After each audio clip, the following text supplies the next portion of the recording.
গৌরী সীতানাথ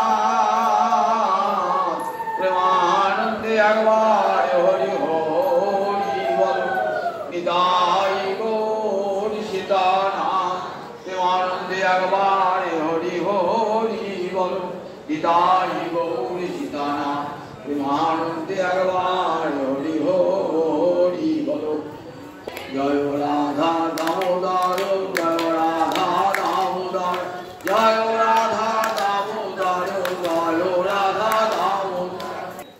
ভক্তবৃন্দের চরণে আমার কোটি কোটি দণ্ডবত প্রণিপাত।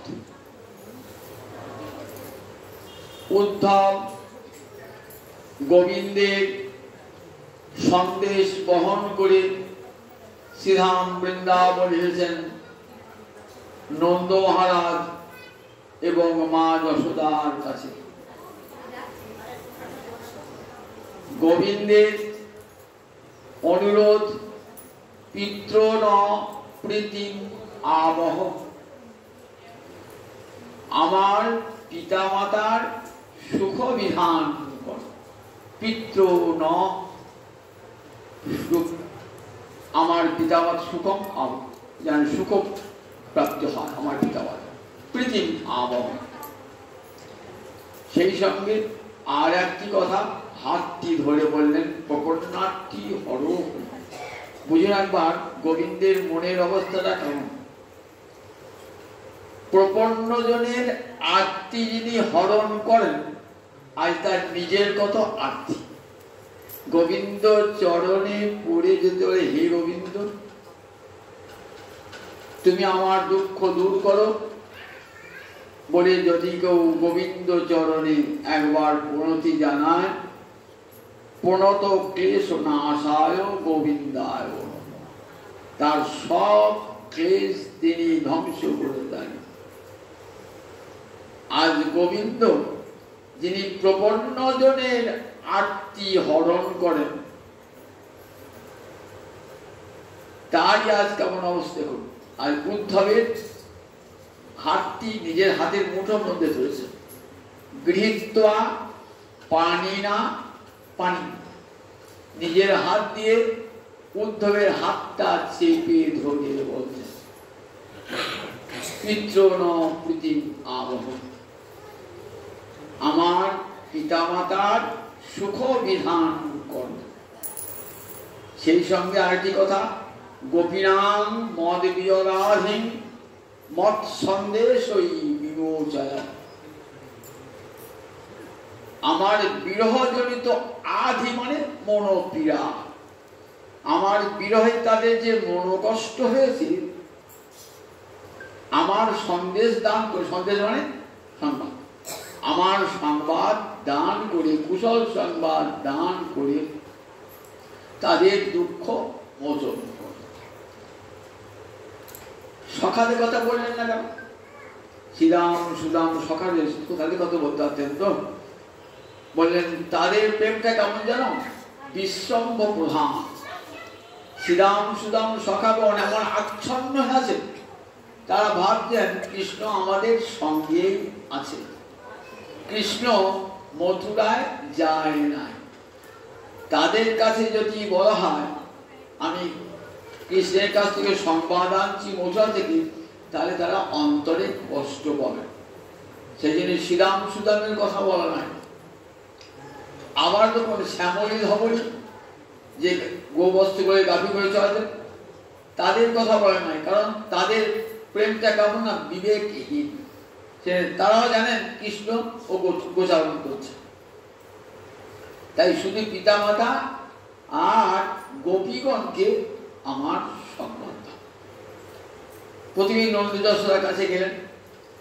নন্দ যশোদাকে কৃষ্ণের সংবাদ দিতে গিয়ে দেখলেন, সান্ত্বনা দান করতে গিয়ে দেখলেন আমি তো সান্ত্বনা দিতে পারলামই না, উপরন্তু নন্দ মহারাজ এবং মা যশোদার শোক আরো বাড়িয়ে দিলাম।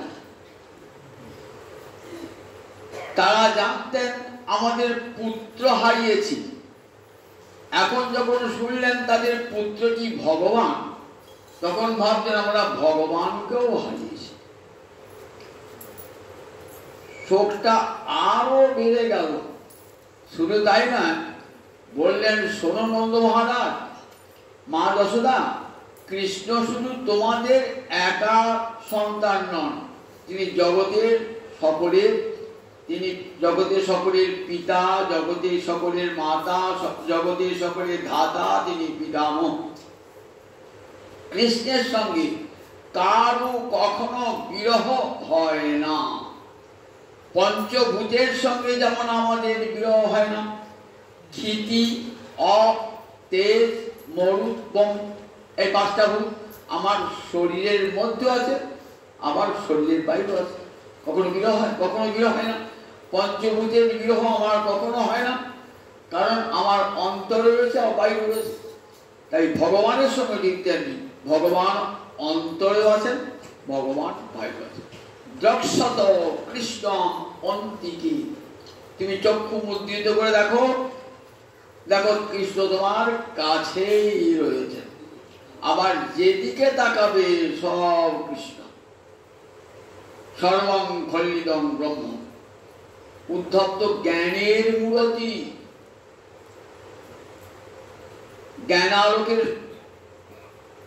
জ্ঞানালোকের সাধক উদ্ধব। উদ্ধব তার জ্ঞান দিয়ে, বুদ্ধি দিয়ে, শাস্ত্র জ্ঞান দিয়ে পিতা আনন্দ মা যশোদাকে বোঝাচ্ছে। ভগবানে তার ঐশ্বর্য বুদ্ধি, গৌরব বুদ্ধি, কিন্তু মা যশোদা, পিতানন্দ তারা তো আর কৃষ্ণকে ভগবান বলে জানেন না। তারা কি জানেন? কৃষ্ণ আমাদের পেটের ছেলে। নন্দ মহারাজ জানেন আমার গুরুদেবের সেবা করে, ঘরে নারায়ণের সেবা করে আমি গোপালকে পেয়েছি। কখনো ভাবেন না কৃষ্ণকে ঈশ্বর নাহি জানে ব্রজজন। এইখানে ব্রজের ভালোবাসার সঙ্গে বাইরে, ব্রজের বাইরে লোকের ভালোবাসার কত পার্থক্য। ব্রজজন ভগবানকে প্রিয় জ্ঞানে বরণ করেছে।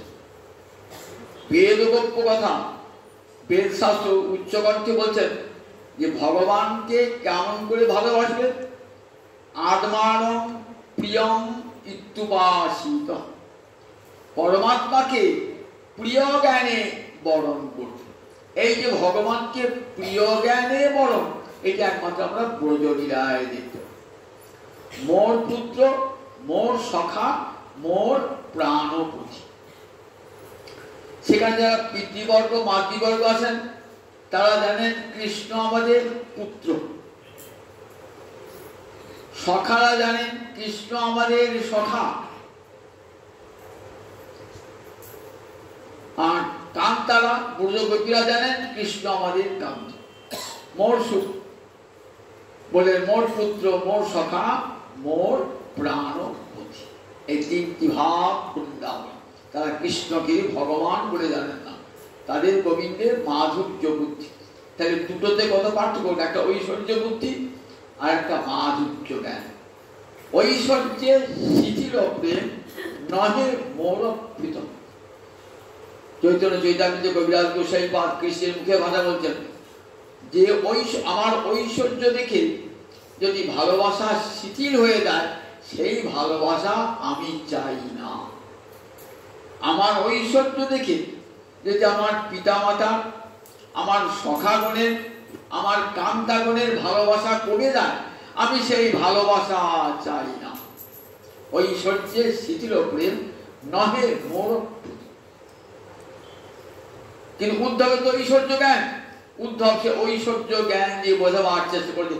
ব্রজের প্রেম তিনি কি জানেনই না। তাই মনে ভাবছেন যদি ব্রজে না আসতাম তাহলে ব্রজপ্রেমের সন্ধান আমি পেতাম না। মা যশোদার কাছে ক্ষমা চেয়ে, মা যশোদা পিতানন্দের কাছে ক্ষমা চেয়ে নিলেন। ক্ষমা চেয়ে নিয়ে ভাবছেন গোবিন্দ যে আর একটি গুরুতর সন্দেশ বার্তা পাঠিয়েছেন। কোথায় সেই গোপীগণ, কোথায় সেই কৃষ্ণপ্রিয়া? সারাটা রাত্রি কেটে গেল নন্দ যশোদার সঙ্গে, সারিসা ব্যথিতা। সারাটা রাত্রি কেটে গেল। ভোর ব্রাহ্ম মুহূর্তে উদ্ধব উঠেছেন, উঠে দেখছেন চারিপাশে কতগুলো গোপিনী তারা ঘুরে ঘুরে বলছে, দৃষ্টা সাতকম্বং রথম কস্য অয়ম ইতি অব্রুবন। সাতকম্ব মানে সোনা দিয়ে তৈরি রথ। মথুরা থেকে রাজদূত আসছে তো, কে চলে আসবে? সোনার রথে চড়ে এসেছেন উদ্ধব। রাজধানী থেকে আসছে না, দিল্লি থেকে যদি কেউ আসে মনে করো, কি করে আসবে? একবারে দামি হেলিকপ্টার জিপে আসবে, সোনার রথে চড়ে এসেছেন উদ্ধব। সবাই ভাবছেন এখানে তো গরুর গাড়ি চলে, পাড়া না কতগুলো রাখাল বালকার গরু আছে, এখানে সোনার রথ কোথা থেকে এলো? কস্য অয়ম, এটা কার রথ? ওই রথটাই দিয়ে আমাদের হৃদয়ের উপর দিয়ে গিয়েছে না? একজন বলছে এই কিছুদিন আগে ওই রথটা আমাদের বুকের উপর দিয়ে চলে গেছে না? তাহলে কি আবার অক্রূর এলো নাকি?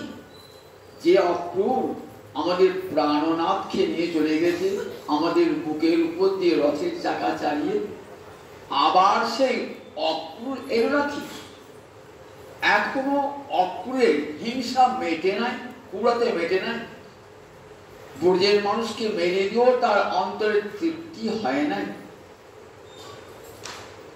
আবার তার কবি বলছেন, দেখো কংস তার অক্রূরের যিনি প্রভু, তার তো মৃত্যু হয়েছে, ধ্বংস বিনাশ হয়েছে। মৃত্যু হলে কি হয়? শ্রাদ্ধ হয়। শ্রাদ্ধে কি দান করতে হয়? পিণ্ডদান করতে হয়। বলে দেখো ওই পিণ্ডদান কাজটা বাকি আছে। কি দিয়ে শ্রাদ্ধে পিণ্ডদান করবে? আমাদের হৃদয় পিণ্ড দিয়ে, হৃদপিণ্ড দিয়ে পিণ্ড দান করবে। সেই জন্য বোধহয় অক্রূর এসেছে। আমরা সব মরে গেছি, জানে তো, বুড়িদের সব মরে গেছে। ওই মরা মানুষদের হৃদপিণ্ড দিয়ে শ্রাদ্ধ হবে। উদ্ধব সকর্ণে শুনছেন কি বুড়িদের প্রেম, ব্রজগোপীদের প্রেম কথা। এমন কথা কোনোদিন উদ্ধব শোনেন নাই। ভাবছেন আমিও তো কৃষ্ণকে ভালোবাসি, এমনি করে কৃষ্ণকে ভালোবাসতে পেরেছি, এমনি করে। গোপীরা বলা বলি করছেন, আবার কার রথ এলো? এমন সর্বনিশে রথ আবার কার এলো? আবার কি করতে এসেছে রথ? পরস্পর সন্দেহ দৃষ্টি। আবার বুঝি অক্রূর এসে, আবার বুঝি অক্রূর এসেছে। যে অক্রূর আয়, অক্রূর মানে যার মধ্যে ক্রূরতা নাই, হিংসা নাই।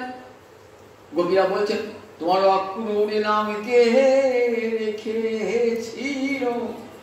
তুমি কুলের শিরোমণি, তোমার অক্রূর নামে কে রেখেছিল? ওহে কুলের শিরোমণি, তোমার অক্রূর নামে কে রেখেছিল? অক্রূর নামটা তোমার অসার্থক। তুমি তোমার মতন ক্রূর, তোমার মতো হিংস্র মানুষ নাই যে আমাদের এতগুলো হৃদয়ের উপর দিয়ে রথের চাকা চালিয়ে দিয়েছে। ভাবছেন কৃষ্ণপ্রিয়ারা কোথায় আছে, গোপীরা কোথায় আছে? একে জিজ্ঞাসা করতে বলছে, দেখো বৃন্দাবনে তো কৃষ্ণপ্রিয়া কিসের সঙ্গে কারো বিবাহ হয় না। এই কৃষ্ণপ্রিয়া তো তবে হ্যাঁ কিছু গোপীটাকে প্রাণ ভরে ভালোবাসত। জানো যেদিন অক্রূর রথ দিয়ে চলে গেছে না, সেদিন থেকে আর ওই গোপীরা বাড়ি ঢোকে নাই। ওই বনে ব্রজের বনে বনে হা কৃষ্ণ বলে কেঁদে কেঁদে বেড়াচ্ছে। উদ্ধব যাচ্ছেন, যমুনায় স্নান করলেন, আন্নিকা আদি করেছেন, ঠিক যেমন করে কৃষ্ণ সাজিয়ে দিয়েছিলেন তেমনি করে পোশাকে সজ্জিত হয়ে যাচ্ছেন। মনে মনে খুব দীনতা এসে গিয়েছে, মনের মধ্যে এত ভাব, আমার বোধ হয় রথে চড়ে আসা উচিত হয় নাই সোনাথ, আমার এমন সাজ পোশাকে আসা উচিত হয় নাই।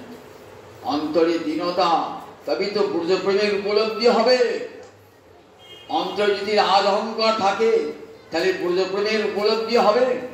এইবার দেখুন যোগমায়ের কৃপায় অন্তর এসেছে সেই দীনতা বোধ, ব্রজপ্রেমের একটু একটু করে উপলব্ধি হচ্ছে। এখানে সেখানে ঘুরে ঘুরে বেড়াচ্ছেন। দেখেন কিছু দূরে কয়েকজন গোপী, তারা কেমন না আলু থালু বেশি ঘুরে বেড়াচ্ছে এখানে সেখানে ঘুরে বেড়াচ্ছে। দূর থেকে দেখেছে, দেখে বলছি ও অয়ং অভিজ্ঞ দর্শন। হ্যাঁ রে, কে এই লোকটা কে রে? ঠিক দেখতে আমাদের কৃষ্ণের মতন। তঙ্গবীক্ষ কৃষ্ণানুচরণ প্রলম্ব বাহুং নবগঞ্জলোচনং পীতাম্বরং পুষ্করমালিনং রসদুখারবিন্দং পরিবিষ্ট কুণ্ডলং। কে রে লোকটা? দেখ, দেখতে ঠিক আমাদের কৃষ্ণের মতনই শ্যামল বর্ণ, আকর্ণ বিস্তৃত নয়ন, প্রলম্ব বাহু, জানু পর্যন্ত লম্বিত বাহু, বিশাল বক্ষ। ঠিক দেখতে কৃষ্ণের মতন কৃষ্ণ নয়, কিন্তু কৃষ্ণের মতন গোয়ম কশ্যপ দূত আয়াত। কার দূত? কার দূত এখানে এলো? এটা কে রে? কৃষ্ণ নয়, কিন্তু দেখতে পাচ্ছে সাক্ষাৎ কৃষ্ণের মতন। উদ্ধব যাচ্ছেন, ধীরে ধীরে যাচ্ছেন, ধীর গতিতে যাচ্ছেন। গিয়েছেন যখন না, সমস্ত কবিরা উদ্ধবকে ঘিরে ধরেছে। তুমি রাজদূত নয়, রমাপতি, রমাপতির সন্দেশ হরণ। রমা মানে কি বলে? লক্ষ্মী। রমাপতি মানে নারায়ণ। গোপীরা গোপীনাথ বলছেন না, রাধানাথ বলছেন না, পরম অভিমানী বলছেন রমাপতের সন্দেশ হরণ। রমাকান্ত নারায়ণের এখন তো মথুরায়, তিনি তার গোপীনাথ নন, বৃন্দাবননাথ নন, রাধানাথ নন, এখন রমানাথ। ঐশ্বর্যের দেবীকে ভালোবেসেছেন, তাই দেখুন তো রমানাথ। রমাপথে সন্দেশ, ভাগবতের প্রতিটি কথা কেমন তাৎপর্য দেখুন। সুখদেব বলছে রমাপথে, গোপীরা বলছেন রমাপথে সন্দেশ হরণ। ও কৃষ্ণের বার্তা বহন করে তুমি এসেছো না? বুঝতে পেরেছি। সবাই গোপীরা সর্বা গোপ্য পরিবভ্রু চারদিকে ঘিরে ধরেছে। আহা, উদ্ধব এসেছে, মথুরা রাজদূত। কি করবেন? একটা আসন দিয়েছেন, ছেঁড়া করা আসন, বড়ি আসন দিয়েছেন। উদ্ধব ভাবছেন যারা কৃষ্ণ প্রেয়সী, কৃষ্ণ আমার প্রভু, তাদের আসনে বসাটা আমার ঠিক হবে না, উচিত হবে না। অথচ তারা আসন দিয়েছেন, আসন যদি গ্রহণ না করি তাহলেও তো তাদের মর্যাদা নষ্ট হবে। তাই সুখদেব বলছে মহারাজ উপবিষ্টম আসনে। মনে হবে যেন আসনে বলে না, বললেন এখানে অধিকরণ বিয়োগ, অধিকরণ কারকটা হচ্ছে সামীপ্য অর্থ। অধিকরণ কারক ক্রিয়ার আধারকে বলে, স্থানকে বলে, কালকে বলে অধিকরণ কারক। ক্রিয়া আধার অধিকরণ, ক্রিয়ার আধার। তাহলে আসনে বললেন মানে এখানে আসনে সপ্তমী বিভক্তি হয়েছে, তাহলে আসন বলবেন না, বলে সামীপ্য অর্থাৎ নৈকট্য বোঝাতো অধিকরণ কারকের সপ্তম বিভক্তি হয়। এখানে আসনটাকে ছুঁয়ে আসনের কাছে বসবেন, তাদের মর্যাদা রক্ষা করা হলো, আবার নিজের দৃঢ়তাও প্রকাশ করা হলো। গোপীরা ঘুরি চতুর্দিকে ঘিরে বসেছেন, ঘিরে বসে বলছেন আচ্ছা উদ্ধব, তুমি এসেছো এখানে কেন? আমরা বুঝতে পেরেছি তুমি মথুরা থেকে এসেছো।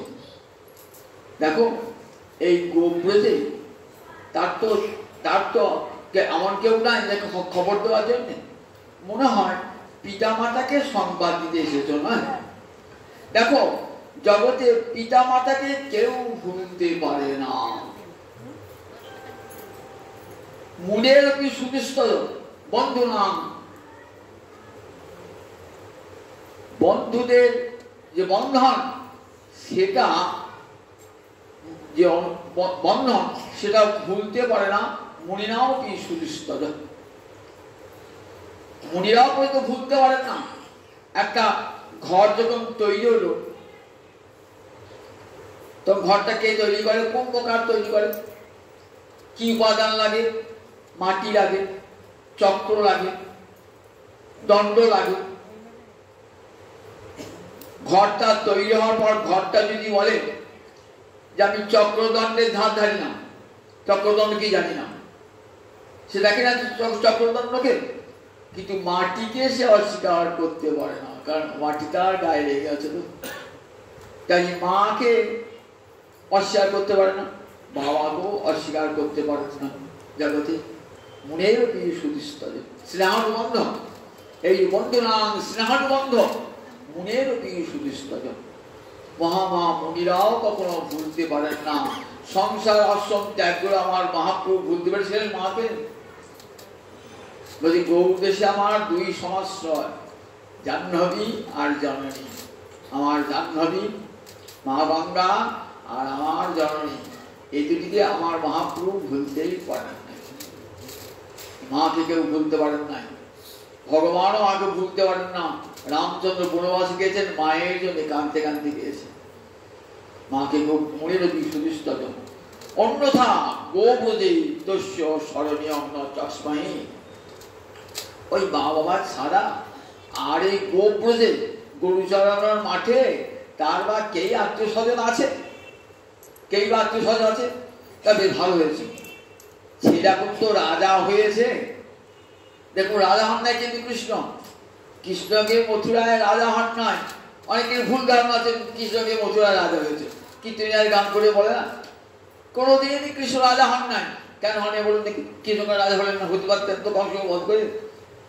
কৃষ্ণ যদু বংশের সন্তান, আর ওই যদু বংশের উপর অভিশাপ ছিল। কে অভিশাপ দিয়েছেন? যজাতি, রাজা যজাতি। কেন? তার জরাটা ন্যায় ন্যায় যদু, তার শ্বশুর শুক্রাচার্য অভিশাপ দিয়েছিল। যজাতির স্ত্রীর নাম কি ছিল? দেবযানী। দেবযানী পিতাকে ছিলেন শুক্রাচার্য, অসুরদের গুরু। অভিশাপ দিয়েছিলেন তুমি যৌবনে জরাগ্রস্ত হও। সেই জরাটা বললেন, যখন দেবযানী বলে বাবা এ কি করলি, আমার স্বামীকে তুই যৌবনে বুড়ো করে দিলেন। বলে দেখ আমি অভিশাপ দিয়ে ফেলেছি, কোনো উপায় নাই। বললে যদি কেউ ওর জরাটা কেউ নেয় তারা যৌবন ফিরে পাবে। কে আর নেবে? নিজে ছেলে কি বলতেছে? যদি বলে, যদি বড় ছেলে বলে না বাবা আমি জরা নেবো না, জরা নিলে আর কৃষ্ণ ভজন হবে না। পিতা তোমাকে জরাটা যৌবনটা দিতাম যে তুমি কৃষ্ণ ভজন করতে, তুমি তো ভোগ বিলাসে কাটাবে, তুমি তো ভোগ বিলাসে কাটবে। ভোগ বিলাসে কাটাবার জন্য আমি যৌবন দেবো না, যৌবন কৃষ্ণ ভজন করবার জন্য তাই দেবো। তাই বলে আমার রাজ্য তুমি কোনোদিনই পাবে। তাই অভিশাপ ছিল। তাই কৃষ্ণ যদুবংশের সন্তান, কোনোদিন রাজা হন নাই। আর গানে সব বলে না কুবজা রানী হয়েছে, এসব কীর্তনের গড়ি গড়ি কল্পনা বলে। কুবজাও রানী হন নাই, গোবিন্দ রাজা হন নাই। কে রাজা হয়েছিলেন? কংসের পিতা উগ্রসেন রাজা হয়েছিলেন। কৃষ্ণ মন্ত্রণা নিতেন কিন্তু রাজা হন নাই, মানে পরোক্ষে কৃষ্ণ রাজ্য চালাতেন, তাই কৃষ্ণকে রাজা বলা হয়। আর রাজা হয়েছেন তো গোপীরা বড় মহিমানে বলছেন, রাজা হয়ে বাপ মায়ের খবর পাঠিয়েছেন, সোনা রথে চড়ে দুধকে পাঠিয়ে। ছেলে বড় হলে বাবা মাকে এমনি করেই অবজ্ঞা করে, নিজে আসতে পারে না। আবার পাঠিয়েছে অন্য একটি বন্ধুকে পাঠিয়েছে, আবার সেও কত সাজ পোশাক করে, যে মা বাবা কেঁদে কেঁদে অন্ত হয়ে গেল। আর সেই মা বাবাকে সান্ত্বনা দান করবার জন্য একজন মহামূল্যবান পোশাকে সজ্জিত রথে চড়ে বন্ধু এসেছে সংবাদ দিচ্ছে।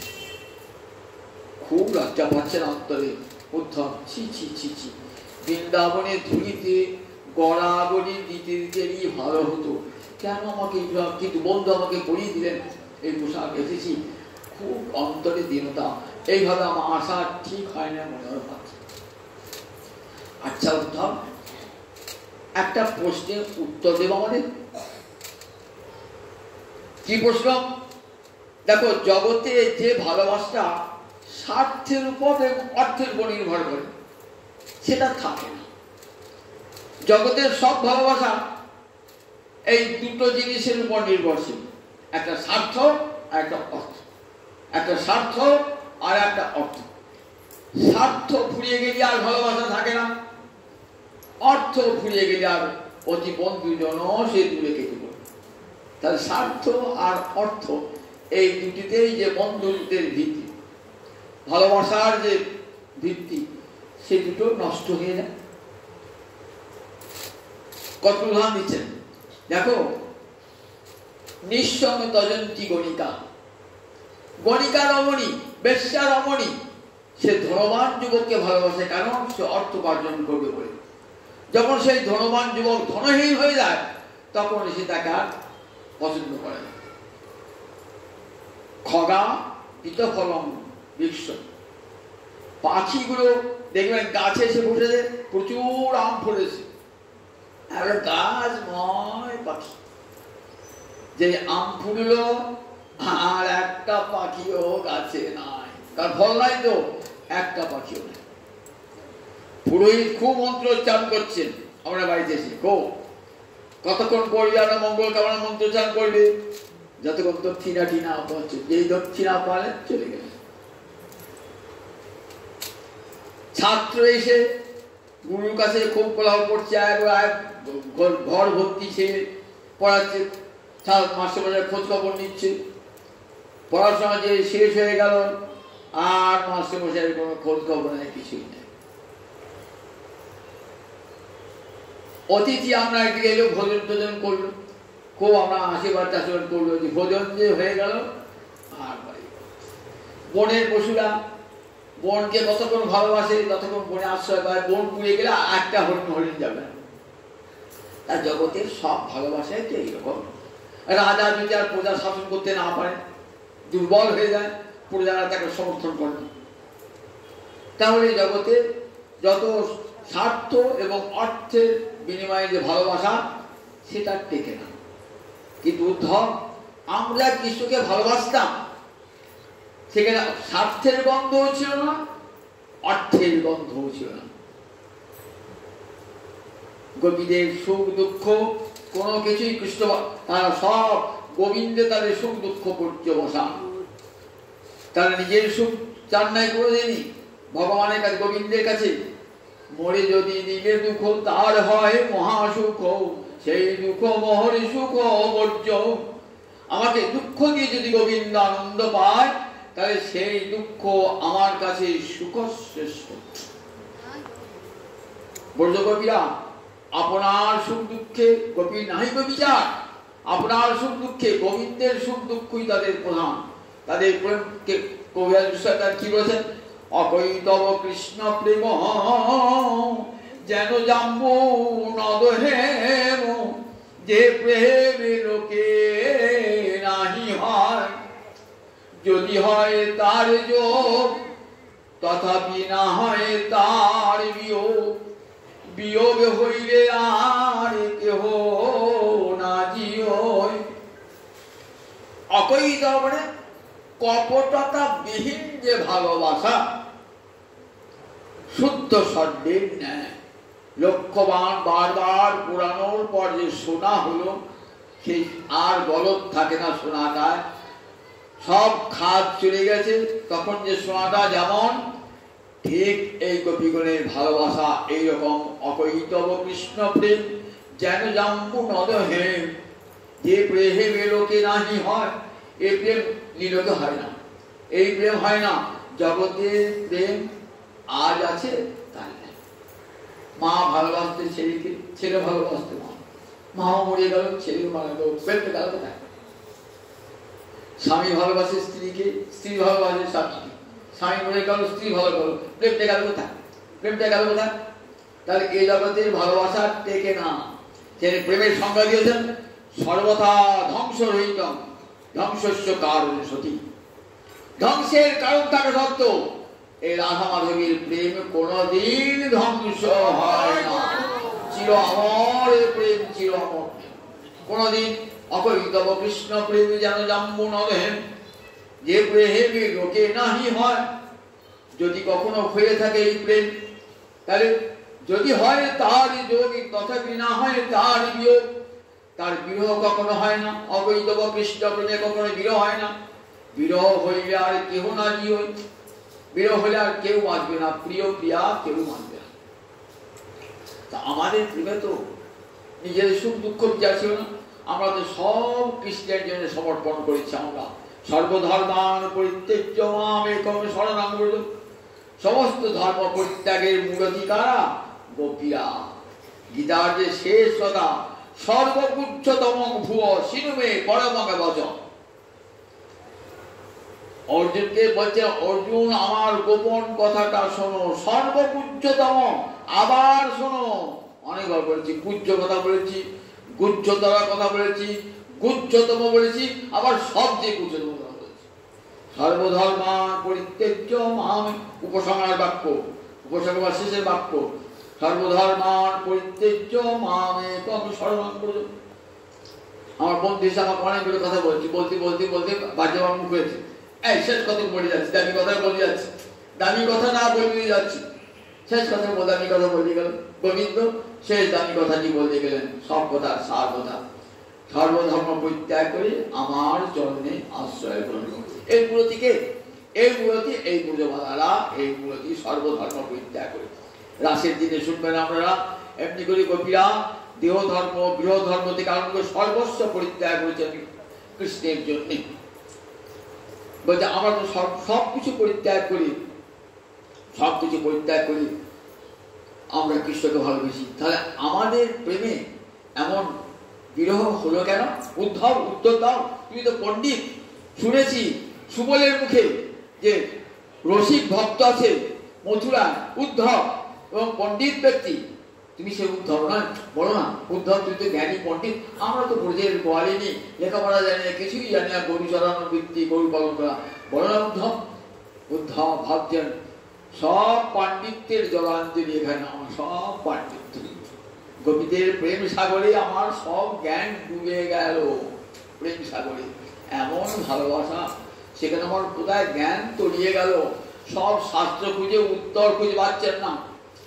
এই কৃষ্ণ নাম করতে করতে গোপীরা কেমন তত্ত্ব লৌকিকা, লোক ধর্ম সব ভুলে গেলেন, মথুরা দিকে মুখ করে কাঁদছেন, কৃষ্ণ দেখা দাও, দেখা দাও, আমরা আর যে ধৈর্য যে ধরিতে নারী, দেখা দাও, দেখা দাও, কোথায় আছো প্রাণনাথ, দেখা দাও, দেখা দাও।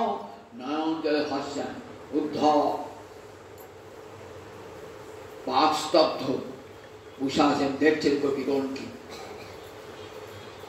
কিছুক্ষণ পর উদ্ধব সেখান থেকে ধীরে ধীরে উঠে গিয়েছেন, দেখছেন একটা কুঞ্জে অষ্টসখী পরিপ্লুত, অষ্টশক্তি পরিপ্লুত এক গোপী। কেমন গোপীগণ? বললেন ক্ষীণ দেহা, ক্ষীণাঙ্গা, অঙ্গগুলো ক্ষীণ হয়ে গেছে, স্বস্ত কেশা, মাথার চুলগুলো আলু থালু হয়ে গেছে, মল সবল পটা, কাপড়গুলো ছিন্ন হয়ে গেছে, বহুদিনের ময়লা কাপড়, মল সবল পটা। আর কেমন প্রজ্বল সন্নিকৃষ্ট, অঙ্গ থেকে কেমন জ্যোতি বার হচ্ছে, ঠিক মনে হচ্ছে ধূমে আচ্ছন্ন হলে অগ্নি যেমন হয় সেরকম, ভস্যে আচ্ছাদিত, ছাই ঢাকা দেওয়া আছে আগুন যেমন সেই রকম, উপরে ছেঁড়া খোড়া পোশাক, স্বস্ত কেশা, ক্ষীরাঙ্গা, কিন্তু একটা ভয়ঙ্কর তেজ অঙ্গ থেকে বার হচ্ছে, মহাভাবের প্রতি, সব মহাভাব স্বরূপিত মহাভাবের দ্যুতি ঠিকরিয়ে বেরিয়ে আসছে এখান থেকে। যেমন আমার মহাপ্রভু অঙ্গ হতে মহাভাবের দ্যুতি বেরিয়ে আসছেন, মহাভাবের দ্যুতি, ঠিক সেই রকম দ্যুতি বেরিয়ে আসছে। আর ললিতার কোলে শুয়ে আছেন এক অপূর্ব গোপী, কি অপূর্ব গোপী, দূর থেকে দেখছেন এই গোপীটি, কাঁদতে কাঁদতে কি বলছেন? অতি শীতল মলয়ানিল মন্দ মন্দ বহনা, হরি বৈমুখী হামারি অঙ্গ মদনা নলে দহনা। অতি শীতল মলয় আনিল, মলয় বাতাস কখন বয় পড়ুন দেখি, বসন্তকালে মলয় বাতাস বইছে, অতি শীতল মলয় আনিল, যখন তপ্ত হয়ে যায় শরীর তখন মলয় বাতাস শরীর জুড়িয়ে দেয়। অতি শীতল মলয় আনিল, মন্দ মন্দ বহনা ধীরে ধীরে বাতাস বইছে। হরিবৈমুখী হামারি অঙ্গ, কৃষ্ণ বিমুখী আমার অঙ্গ, মদনার দহনা, আমার দেহটা মদন আগুনে পুড়ে গেল। সখী বাতাসকে বল, ও যেন প্রবাহিত না হয়, বাতাসকে বল, বল বাতাসকে, ওই কোকিলকে কুহুটা কুহু ডাক করতে বন্ধ কর। ওই দেখ ভ্রমর ভ্রমর কেমন, কোকিলা আগন কুহু কুহু কৌশলী ঝঙ্কারে ওই কুসুমে, ওই দেখ কোকিলা আগন কুহু কুহু রব করছে, ওই অলিগণ ভ্রমরগণকে গুনগুন স্বরে গান গাইছে। নিষেধ কর, নিষেধ কর, আমার কানে লাগছে, নিষেধ কর সখী, নিষেধ কর। দেখ সখী, আর বিরহ যন্ত্রণা সহ্য করতে পারি না। তেমন গড়ল গড়ল গ্রামাদেবী ক্ষোভন, গড়ল গ্রামাদেবী ক্ষোভন, বিষের চেয়েও ভয়ঙ্করী ললিতা বিশাখা, কৃষ্ণ বিরহ দ্বারা দম্ভলে দুঃসহ, দম্ভলে অর্থাৎ বজ্রের চেয়ে সুদুঃসহ, আমি আর সহ্য করতে পারছি না। রাধানী কেমন ক্ষোভ দেখো অন্তরে, কৃষ্ণ বিরহে, যার বিরহে আগুন জ্বলছে রাধানী হৃদয়ে। আর নয়ন বাড়ি নাই। ললিতা বলছেন রাধানী আর কাঁদিস না, আর কাঁদিস না, দেখ আমি যে না খেতে থাকতে পারছি না, থাকতে, শোন আমি মরবো, ঠিক করেছি, মরিব মরিব সখী, নিশ্চয় মরিব। ললিতা বলছে দেখ তুই যদি মরে সুখ পেতিস না, তাহলে আমরা বলবো তুই মর, তুই মরতে সুখ পাবি, তুই মর। আমরা বলতাম, কারণ আমার চাই তোর সুখ, তো তুই যদি মরে সুখ পাস, কিন্তু মরে সুখ পাবি না। কেন মরে সুখ পাবি না? যদি কৃষ্ণ কৃষ্ণ বলে প্রাণ ত্যাগ করিস, আবার পরজন্মে আবার কৃষ্ণ পাবি, তখন আবার কৃষ্ণের জন্য কাঁদতে হবে, আবার কৃষ্ণের জন্য কাঁদতে হবে, আবার কৃষ্ণের জন্য কাঁদতে হবে, তাহলে আবার তোকে তোকে কাঁদতে হবে। তাহলে তাহলে এক কাজ কর, শোন ললিতা, শোন বিশাখা, রাধারানী, এক কাজ কর, তুই ব্রহ্মজ্ঞান লাভ কর, ব্রহ্মজ্ঞান লাভ করে কৃষ্ণের জন্য কাঁদতে হবে না। ব্রহ্মজ্ঞানের শিক্ষা দে, ব্রহ্মজ্ঞানের শিক্ষা দে। আমি তো ব্রহ্মজ্ঞান জানি না, ও বিশাখা জানি, বিশাখা পড়াশোনা করা পণ্ডিত আছে, বিশাখাকে বল। বিশাখা ব্রহ্মজ্ঞান শেখাচ্ছে, কেমন করে চারি বেদ অধ্যয়ন করতে হয়, কেমন করে সমদম তিতিক্ষা উপলব্ধি করতে হয়। আর কাঁদছে রাধা, কাঁদছিস কেন? ব্রহ্মজ্ঞানে কাঁদে, ব্রহ্মজ্ঞানীরা কাঁদে না, তুই কাঁদছিস কেন? বলছে দেখ তুই যতবার ব্রহ্মজ্ঞান দিচ্ছিস না, আমার সম্মুখী আছে নবনীরদ নিন্দিত কান্তি ধরন, রসসাগর নাগর ভূপবরণ, আমি দেখি দাঁড়িয়ে আছে আমার হৃদয় কদম্ব মূলে দাঁড়াইয়ে আছে রে, সেই শ্যামল তনু মোহন বেনু দাঁড়াইয়ে আছে রে, আমার হৃদয় মন্দির আলো দাঁড়াইয়ে আছে রে। তুই ব্রহ্মজ্ঞান বুঝেছিস কোথায়? দেখি সেই ব্রহ্ম নবনীরদ নিন্দিত কান্তি ধরম, রসসাগর নাগর ব্রহ্মজ্ঞান। তাহলে তাহলে কি করবো বল দেখি? রাধানী কেমন দেখুন বলছেন, ব্রহ্মাণ্ড ক্ষোভকারিত্ব, ব্রহ্মাণ্ড ক্ষোভ সৃষ্টি করে রাধানী। এই যে ক্ষোভ বলছেন, যখন পাতালে চলে গেল, বাসুকি নাগের মাথা নড়ে উঠল, যখন উপরে গেল তখন উপরে সমস্ত দেবলোক স্তব্ধ, দেবতাদের অঙ্গে ঘাম ঝরছে, নারদ তুম্বুরু তাদের গান বাজনা সব বন্ধ হয়ে গেছে। বৈকুণ্ঠ পর্যন্ত লক্ষ্মী দেবী কাঁদছেন রাধানী বিরহে। আর যমুনার তীরে দাঁড়িয়ে একটা মালতী লতাকে আলিঙ্গন করেছে, বলছেন ললিতা আমি তো মরবো, এই মালতী গাছটা আমি লাগিয়ে গেলাম, এতে ফুল ফুটবে, জানিস আমার বড় স্বাদ ছিল এই মালতী গাছের ফুল ফুটবে, আর সেই মালতী ফুলের মালা আমার প্রাণনাথের গলায় পরিয়ে দেবে। তা আমি তো আর পারলাম না, এই মালতী ফুল ফুটবে জানিস, তখন কি করবে? কৃষ্ণ যখন বৃন্দাবনে আসবে না, তখন এই মালতী ফুলের মালা গেঁথে আমার প্রাণনাথের গলায় পরে দিবি, বলবি এই ফুল গাছটি তোমার হতভাগিনী রাধারানী লাগিয়ে দিয়েছিল, আর রাধারানী আত্মার বিরহী আত্মা আনন্দ পাবে। কাঁদছেন তো, নয়ন জলে ভাসছেন, আর যমুনার জলে কচ্ছ মৎস্য সব তারা তাদের রোদন তিরস্তাম কি রোদন ব্রহ্মাণ্ড ভৌমকারিত্ব। শ্রী গোস্বামীপাদ গোপাল চম্পুতে বিস্তারিত বর্ণনা দিয়েছে। গোপাল চম্পু আর চম্পু কাব্য, সংস্কৃতে এক জাতীয় কাব্য আছে যেটা চম্পু কাব্য। গদ্য পদ্যময়ং কাব্যম চম্পিত বিধিহতে, কিছুটা গদ্যে কিছুটা পদ্যে লেখা বিশাল গোপাল চম্পু কিছুটা বর্ণনার প্রতি ব্যবহার করে বলছেন। এই যে বলে একজন গোপীকে দেখলেন, তো একজন গোপীটা কে বলছে অগ্নিপুরাণে ঋষি বলেছেন, বলছেন দেখো সমস্ত গোপীরা গোপ্য পপ্রচ্ছু উষসী কৃষ্ণানুচরং উদ্ধবম। কৃষ্ণানুচর উদ্ধবকে সমস্ত গোপীরা কত প্রশ্ন করলেন, তো তত্ত্বরিকাঙ্গে রাধিকাঙ্গিনা, একমাত্র রাধা রানী কোনো প্রশ্ন করেন নাই। কেন রাধারানী করেন নাই, প্রশ্ন করেন না কেন?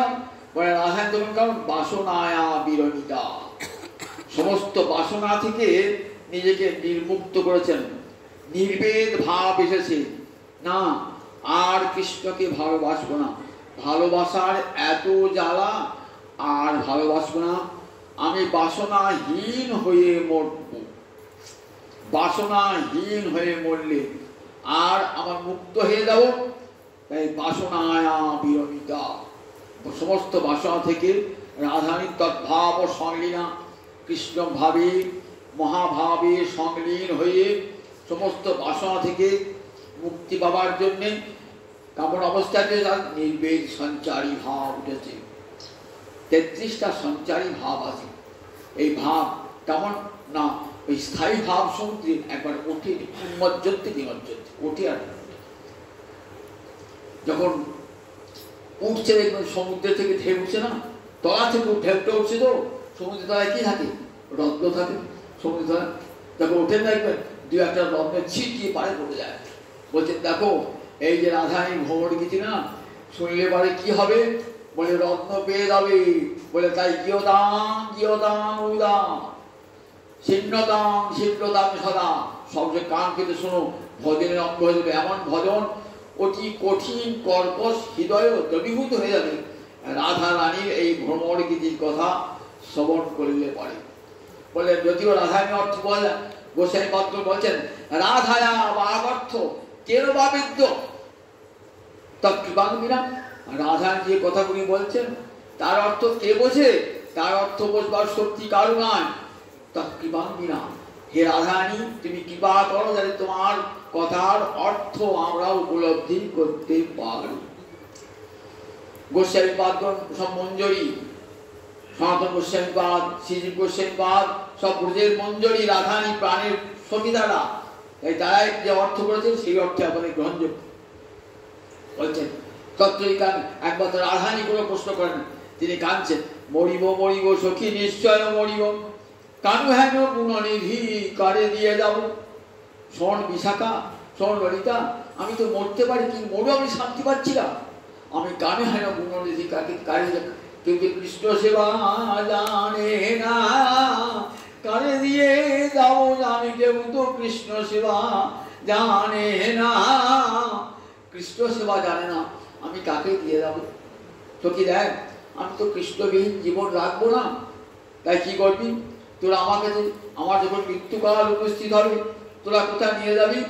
তোরা আমাকে যমুনার তীরে নিয়ে যাবি। আর কি করবি? আমার অঙ্গের মৃত্যা, ওই শ্যামকুণ্ডের মৃত্তিকা আমার অঙ্গে দিবি। আর কি বলবি? শ্যামে নামে তদুপরি লিখো সবে সহজরি, আর মুখে বলো হরি হরি, যখন আমার প্রাণে বাহিরা। শ্যাম নাম তদুপরি লিখো সবে সহজরি, শ্যামার অঙ্গে শ্যাম শ্যাম শ্যাম শ্যাম শ্যাম লিখে দেবি। আর হরি হরি বলতে আমার প্রাণ দেখো। শোন, নীরে নাহি দাবি অনলে নাহি দাহবি। আমার এই দেখ এই দেহটা পুড়ে গেছে, তো এই পোড়া দেহ পোড়াবি না। কৃষ্ণ বিরহের আগুনে পোড়া দেহ, এই পোড়া দেহ পোড়াবি না। কৃষ্ণ বিরহ আগুনে আমার দেহটা পুড়ে ছাই হয়ে গেছে, এই দেহটার পোড়াটা নীরে নাহি ডারবি। জলে ভাসাবি না। আমি যে সদাই নয়নে জলে ভাসি, এ দেহ যেন জলে ভাসাবি না। আমি সদাই নয়নে জলে ভাসি, হা কৃষ্ণ হা কৃষ্ণ রে। আমি সদাই নয়নে জলে ভাসি। তাই নিরে নাহি ডাল রাখবি দেহ বড় মাঝে, ব্রজের মাঝে রেখে দিবি দেহটা। আর আমার দেহটা কি করবি? তোমার বৃক্ষের সঙ্গে রেখে দিবি। যদি কোনোদিন কৃষ্ণ আসেন বৃন্দাবনে, প্রাণ ফিরে পাবো আমি তার অঙ্গ পরশনে। যদি করে আমার প্রাণনাথ বৃন্দাবনে আসেন, তার অঙ্গের পরশে আমার প্রাণ ফিরে পাবো। তাই আমার দেহটা পোড়াবি না, আমার দেহটা জলে ভাসাবি না, ভালো করে বেঁচে রাখবি। ওই তোমার বৃক্ষের ডালে বেঁধে রেখে দিবি, শক্ত করে বেঁধে রেখে দিবি। যদি কোনোদিন কৃষ্ণ আসেন, তাহলে তার অঙ্গ পরশনে আমি আবার প্রাণ ফিরে পাবো। এমনি করে রাধারানী কাঁদছেন, নয়ন জলে মুখ ভাসি উদ্ধব দেখছেন বিরহের মূর্তি। উদ্ধব জানেন বিরহ মনে একটা কেমন ভাব, একটা বিরহ যে মূর্তি ধারণ করে সেটা আজ দেখছেন বিরহের মূর্তি। বিরহের কত মূর্তি হয়, বিরহের মূর্তি নাই। আমরা কিছু বিরহের মূর্তি। আমার গৌরাঙ্গ হরি কাঁদছেন, কোথায় কাঁদছেন? ঠিক রাধারানীর বিরহ, কোথায় কাঁদছেন? আমার গৌরাঙ্গ হরি গম্ভীর ক্ষুদ্র প্রকোষ্ঠে কাঁদছেন। ওগো স্বরূপ দামোদর, ও রাম রাই বলে দাও, বলে দাও, কোথায় গেলে কৃষ্ণ পাবো বলে দাও, বলে দাও।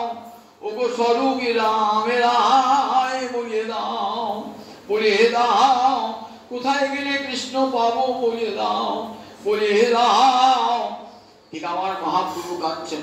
যদি মহাপ্রভু আসতেন, এই প্রেম উন্মাদিনী রাধারানীকে জানতে পারতাম? কোনদিন জানতে পারতাম না। রাধারানীর কেমন বিরহ ব্যথা জানতে পারতাম না যদি আমার গৌরাঙ্গ হরি না আসতেন। যদি গৌরাঙ্গ না হতো কেমন হইত, কেমন ধরিতাম রে আমার শ্রীরাধার মহিমা, রস সিন্ধু সীমা জগতে জানাত কে। আমার মধুর বেলা বিপিন মাধুরী, প্রবেশ চাতুরী ষাট, বড় যুবতী ভাবের আরতি, শততি হরিত গান। এই ব্রজলীলার মাধুরী আস্বাদন করতে পারতাম। কেমন করে আমার রাধারানী ব্রজমণি উন্মাদিনী আমার গৌর হরি দেখিয়ে দিলেন। পিরিতি মূরতি দাতা, প্রেমের মূর্তি ধারণ করে আমার গৌরাঙ্গ হরি জগৎ দেখেন। দেখো এমনি করে ব্রজমণি রাধারানী কেঁদেছিলেন। মোহন ভাব, মহাভাবের সর্বশেষ সীমা, বিরহের সীমা, মোহন ভাবে ভগবতী রাধারানী নয়ন জলে ভাসছেন। এইবার উদ্ধব দেখবেন কাচিন রাধারানীর মান হয়েছে। এরপর থেকে ভ্রমণ কীর্তি শুরু হবে। 8টা বেজে গিয়ে তখন পাঠ শেষ করতে বলছি, 8টা বেজে গিয়েছি। এরপর রাধারানীকে অষ্টমী, রাধারানী 8টা থেকে শ্লোক বলবেন। 10টি শ্লোক আছে, 10টি শ্লোকে রাধারানী কত বিচিত্র পড়া। উন্মাদিনী রাধারানী, রায় উন্মাদিনী রাধারানীর মুখের কথা আপনাদের শোনাবো। ধীরে ধীরে শোন, আস্বাদন করুন। আবার আগামী সোমবার আপনারা আসবেন। রবিবার দিন আজপাতি অনুযায়ী যাবো। আবার আগামী সোমবার দিন আসবেন, রাধারানীর কথা শোনাবো। জানি তাই।